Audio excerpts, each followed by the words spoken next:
ఈ రోజు ధర్మరాజు గారు ఎన్నికల్లో నెగ్గారు అంటే అందుకు కారణం ఇటు కార్మికులు, అటు కర్షకులు, ఇటు అడుక్కు తినేవాళ్ళు, అటు జేబులు కొట్టేవాళ్లే కాకుండా ముఖ్యంగా నాలాంటి మేధావుల సహకారం ఎంతో ఉంది.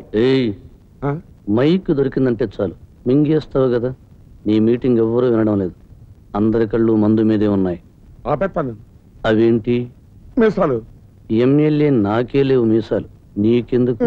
మీసాలు లేకపోతే నా ఫేస్ బాగోదు. ఇప్పుడేదో పెద్ద అందంగా ఉన్నట్టు గేదె మీద గొంగళి పురుగులా ఉంది. ఇటు నువ్వు పాత రోజుల్లో కళ్ళు తాగేవాడివి కదా, తాగిన తర్వాత మీసాలు ఎలా తుడుచుకునేవాడివి? అది ఎప్పుడు అలానే ఉండని. ఇంకో ముఖ్యమైన విషయం, ఇక మీదట నన్ను అయ్యా అని పిలవాలి. ఏమని పిలవాలి? అయ్యా. వెళ్ళి పార్టీ ప్రారంభించు. మా వాడు ఇంత మెజార్టీతో ఎమ్మెల్యేగా గెలవటం నిజంగా మా రాజవంశానికే గర్వకారణం. అతను అసెంబ్లీని ఒక ఊపు ఊపాలి, అదే మాకు ఆనందం.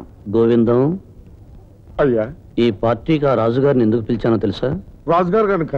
నీకంత బుర్రుంటే ఏనాడో మంత్రి ఉండేవాడు.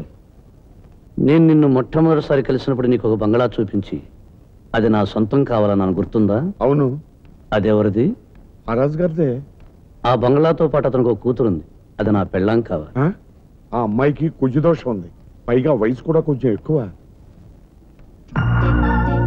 నాకు అతని బంగళా ఆస్తి ముఖ్యం, కూతురి వయసు అందం కాదు.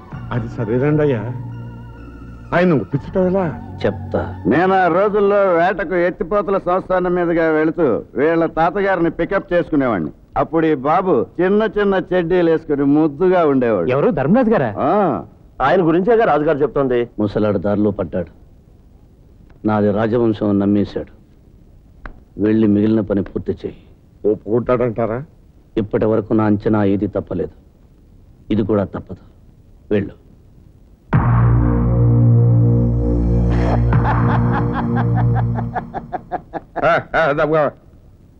ఇదిగా సుబ్బరాజు గారు, మీరు పెద్దోళ్ళు, నేను చిన్నోడిని.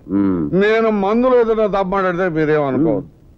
ఒక మనిషి పెద్దోడు కాగానే ఆడు మావాడు, మా కులపోడు అందరూ గొప్ప చెప్పుకుంటారు.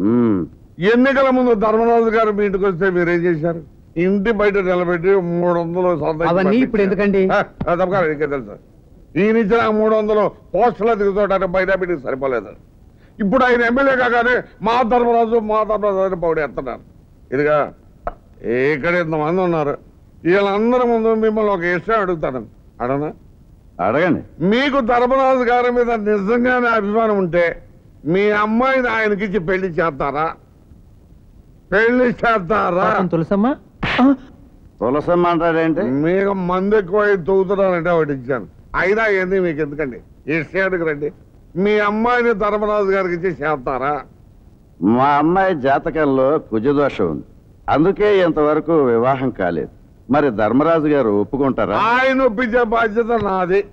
ముందు మీకు ఇష్టమైనా చెప్పండి. ఆయనకు అభ్యంతరం లేకపోతే మాకు అభ్యంతరం లేదు. మాట తప్పటం మా వంశంలోనే లేదు. అది మహాశైలారా, ఇందుకు వచ్చిన పెద్దలారా, మీ అందరికీ ఒక శుభవార్త.